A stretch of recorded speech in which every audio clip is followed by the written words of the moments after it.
Alright everybody, welcome back to the channel. We just arrived in Homestead, South Florida, otherwise known as the land of Tillandsia. Look at all them guys. A lot of them are in bloom too. Got a mix of Tillandsia fasciculata and Tillandsia utriculata. That's really cool. Yeah, all the trees down here in South Florida got some really weird Tillandsia. Maybe we'll see more. Alright, off we go.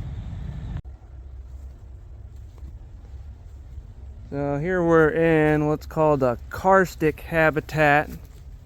We got all kinds of things. Here is a poisonwood tree. And next to that we got gumbo limbo. Over here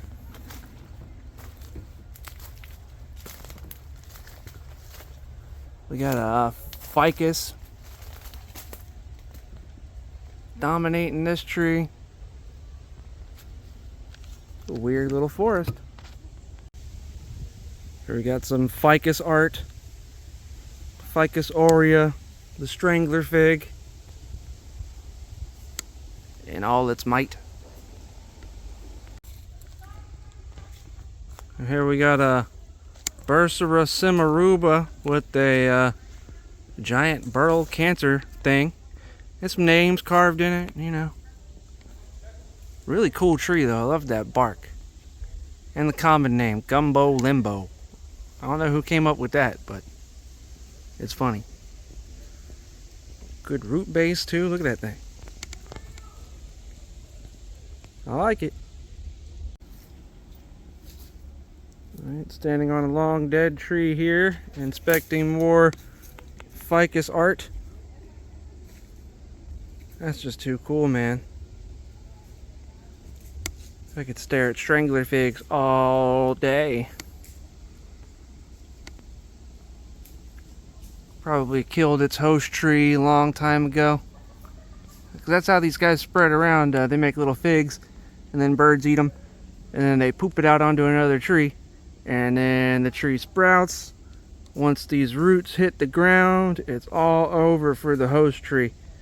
And the Stranglerfig literally strangles it to death and will stand in its place once the host is gone. Which is super cool. And here we have what's called a solution hole, which is a big open pocket in the underlying fossilized coral that fills up with water seasonally. And now just all these roots from the ficus aurea are making beautiful artwork.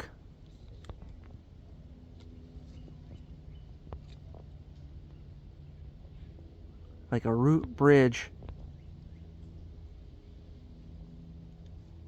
Very cool.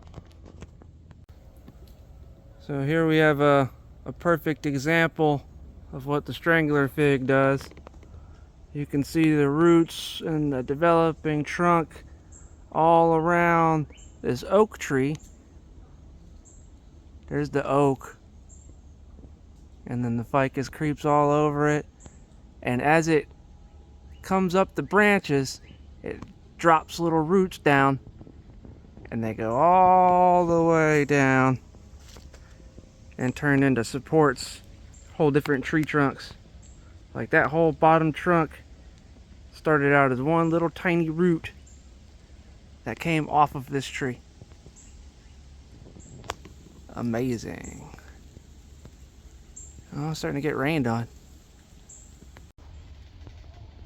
And we get all kinds of weird epiphytes growing in here too. Like, look at this strange species of fern. I think they call this a whisk fern. I'll have to key it out for you guys. It's pretty cool though, just growing right out of the little crotch of that tree.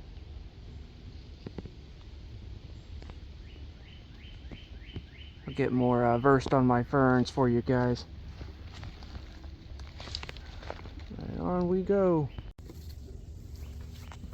You guys getting tired of looking at ficuses? Because I'm not. Oh, look at that bad boy. He's all rooty. Oh yeah. Tall boy.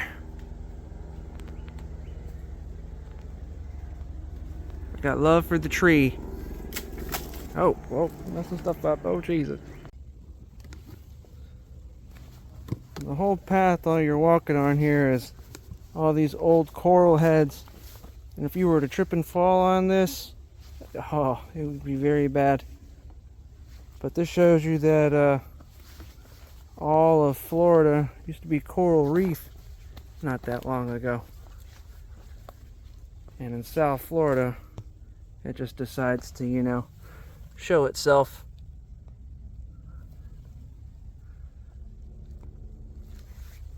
The karst. You like the karst? I like the karst. And here we got a real asshole of a tree. This here is Metopium toxiferum, or the poison wood tree. Basically a giant relative of poison ivy. Because what it's bleeding there is urushiol, the chemical in poison ivy that gives you that horrible reaction. So probably shouldn't even be anywhere near this thing. But yeah, poison wood. Don't touch it.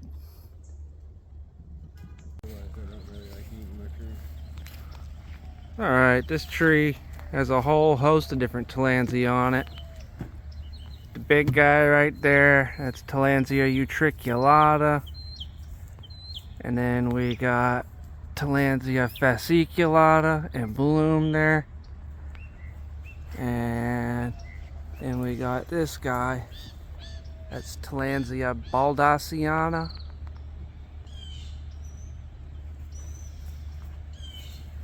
Yeah, it's just like a Tillandsia fiasco down here in South Florida. Super cool. Alright, off we go.